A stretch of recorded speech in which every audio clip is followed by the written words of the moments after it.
Warning: Geeking Toyetic is a show aimed at the adult collector, and as such features adult language and humor that is not appropriate for younger audiences. Viewer discretion advised.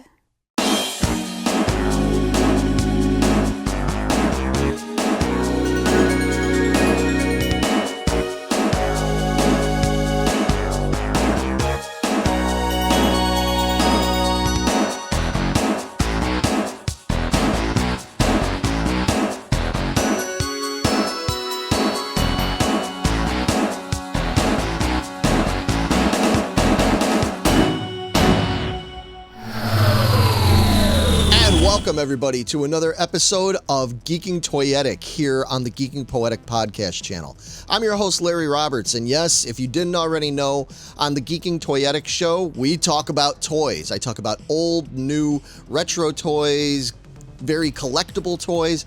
Anything that strikes my fancy as a toy collector, that's what I get into on this show. And in this episode, I'm going to do another unboxing. I've done several of these recently, actually. Now, if you're new to the channel, thank you for checking us out. Please don't hesitate to hit like and subscribe if you enjoy what you see in here. And if you've checked out our show before, thank you so much for coming back. You may be familiar with the series that I'm going to unbox today because I've done quite a few unboxings of these toys, and specifically what I have in this box here is Wave 7 of the NECA Ben Cooper costumed action figures. Now, if you're not familiar, I'll explain really quickly here. The NECA Toy Company recently started coming out with a line of action figures that were based on costumes that many of us that grew up in the 1950s through the 1980s, even 1990s a little bit,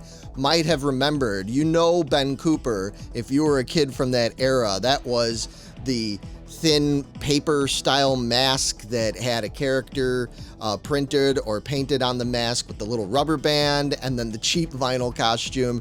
Yeah, they were definitely of their time, but many of us are very nostalgic for that time and for a lot of those character costumes. And NECA decided they were going to combine the worlds of toy collecting with our nostalgia for these vintage Halloween costumes. If you're interested in checking out any of the videos I did of the prior waves of Ben Cooper figures, make sure you click on the links there and check those out. I've been eagerly waiting for this one to come out because I'm really excited to see how some of these character costumes turned out on these figures. So, you know what? Without any further ado, let's get into some unboxing.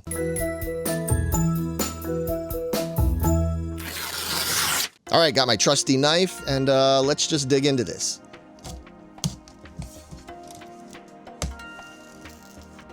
All right, box is open.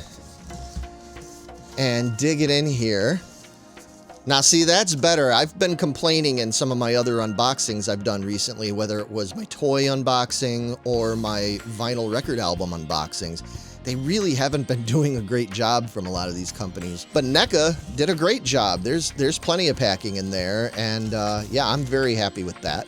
Get rid of this invoice, and let's just dive in. I'm not even gonna look. I'm just gonna reach in, and I'm gonna pull out the figures, and we'll talk about them as I pull them out. First up, oh, nice. Yes, it is none other than Godzilla, King of the Monsters. Now, obviously, Godzilla's been around for many, many years now, but Godzilla was a really big thing when I was growing up in the 1970s. And we had the cartoons, we had the Marvel comic book, there was Godzilla everywhere. And so a lot of us kids really loved Godzilla, and this is definitely a major childhood throwback for me. And as you can see, the figure has a funny looking Godzilla mask on and a very simple costume with the pants and the little tunic top with just Godzilla written on there with a picture of him. I think this is great. I mean, these are so kitschy and kind of corny, but man, this is fun. I mean, this reminds me of my childhood and Halloween time very much. So yeah, I love this figure. I think they did a great job with it. All right, diving in next to the box. I don't know who I'm pulling out. I'm just grabbing them. Oh, wow. Okay, so this one is interesting. We have The Fly. So this can appeal to either classic horror fans or even 80s horror fans, because as we all know, The Fly was a movie that was out, I believe, back in the 1950s or maybe the early 60s. And then they remade it years later with Jeff Goldblum in the 1980s. So this was one that transcended generations there. And this is kind of a gnarly, creepy looking figure. This one actually has long sleeves on the costume, which is interesting. And those funky green pants. Yeah, that's definitely a throwback kind of costume there. But again, they did a really good job coming up with this one. Now, I don't remember a Fly costume from my childhood. I'm not saying that it didn't exist. It might have. And if it did, and if you're familiar with it, let me know in the comments below. But I don't remember this one. Godzilla, I very much remember, but the Fly, not so much. But still very cool. Pretty gnarly looking. So that's going to fit perfectly in with the rest of them on my shelf. All right, coming out now, the third figure from Wave 7. Oh, there you go. Wow, it's Tarman from Return of the Living Dead. Now, again, this is appealing to especially horror fans from the 1980s. Return of the Living Dead. Man, that's a movie. I honestly haven't watched that movie in quite a while. But when that came out when I was a teenager, oh, me and my friends loved this ridiculous movie. It was pretty ridiculous, but yeah, I think it's pretty cool. I love that the character has a little pail that looks like brains.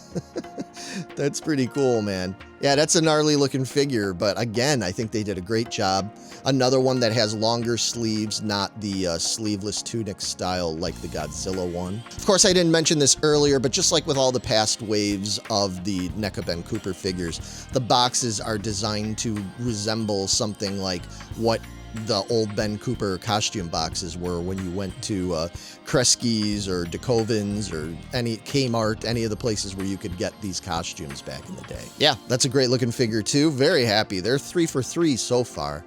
Coming up next, what is the fourth figure? Oh yes, it is, again, for any kid from the 60s and the 70s, man. Odds were pretty good that you were at the very least familiar, if not a fan of Planet of the Apes. I used to run home after school back in the late 70s when all week long they would show a different Planet of the Apes movie like for the 4 o'clock movie. I'm really dating myself here by bringing that up because I'm sure there's not a lot of people that remember that, but I love Planet of the Apes. I had the Mego figures. I still do. I love even some of the more recent Planet of the Apes movies. It's a really cool franchise, and I'm always happy to see more ape stuff put on the shelves. So far, without a doubt, I have to say this is my favorite box of the bunch from what I've shown here today. I love the look of that box. That is just so classic early to mid 1970s with that artwork style. Really, really cool, really well done. This is just the kind of thing that, again, anybody that grew up back in that era, late 60s, 1970s, if you see this on the shelf, it's gonna catch your eye because, man, that really brings back a lot of memories. That is just purely my 70s childhood right here in this figure and that box art. That's awesome. All right, and then last figure in the box. I guess I could look at it because I already know what it's going to be because it's the last one and it's the one I haven't seen yet. And it is, dun dun dun dun, it's Jaws. Yes. Now, funny pulling this one out last because this is cool. I love Jaws. I'm sure a lot of you love Jaws as well. It's such a classic movie. It still is, you know, tense and suspenseful to watch, even though I've seen it dozens of times. But I gotta say, this figure, there's nothing scary about this figure at all. I love what they came up with for that mask because that is just a pretty silly looking mask. But, you know, I remember this. I remember seeing this. I think it's brilliant that their idea of how to make a Jaws Halloween costume for kids was this. Look at that head. But I just love it. I love the placement of the eye holes and the shark mouth there. That's really funny, man. This is something that would even be good to like give just like, even if they're not a toy collector, but they're just like a Jaws fan. I can't see them not getting a chuckle out of this if you gave that to a Jaws fan as a gift or a joke or something. Very, very cool. I like that it's got the Amity Island bucket there. That's like a sand pail from the beach. I think it's really clever. You know, these aren't necessarily supposed to be like the greatest action figures on the planet. I don't think there's a lot of action in these figures, to be honest with you. It's not the point of them. It's supposed to be something that just looks cool on the shelf. It brings back a lot of memories for people that are either fans from back when these costumes first came out, or they're fans of horror movies or Halloween in general. I think it's a pretty cool, neat idea with what they've been doing with these. And that about does it for this unboxing and review. Yeah, in terms of ranking this against the other series, because there have been 7 of them now, it's hard to say where I would rank this. I still think that the first 2 series of this line, with all the classic monsters like Dracula, Frankenstein, the Mummy, Creature from the Black Lagoon, and so forth, those for me I think are still my favorites because I'm a really, really big fan of old-time classic horror. So this one doesn't quite rank up there for me, but it does bring back a lot of memories, especially, like I said, looking at ones like this Godzilla, the Planet of the Apes, even the Jaws. Those really bring back a lot of cool childhood memories for me. I miss Halloween in the 70s. There was no Halloween like Halloween in the 70s. 80s was pretty cool too, I gotta admit that. I'm sure for everybody that grew up at whatever time, that's the best time for you. And that's kind of what's cool about this, is I do think it has the ability to appeal to people from different eras. For a long time, these were really hard to find on store shelves, and I've noticed lately, just in the last month or two, that they have started to stock these a little bit more, especially if you go look in like the collector section over at a place like Target. I find a lot of them there. I like to just order them directly from NECA when I can, but again, if you're looking for it, obviously places like Entertainment Earth, Target, all those kind of places where they carry these collectible figures have been stocking them lately. This is not a sponsored video by anybody. Nobody sponsors me. It's all coming out of my own wallet and my own time trying to get these, because I'm just a fan of these. People might not be quite as crazy about them as they were a year ago or even 6 months ago. Like I said, they're easier to get now, but they still seem to be really popular. So I want to know where you want to see the line go and what your thoughts are about the Ben Cooper figures. And with that being said, that marks the end of another episode of Geeking Toyetic. Thank you so much once again for checking us out. Please consider liking and subscribing, and I will have more toyetic content coming up really, really soon. Let me know if there's any toy-related stuff that you would like to see me talk about here on the channel, because I just might do that. In the meantime, happy hunting, enjoy your toys, and I'll see you soon. Take it easy, everybody.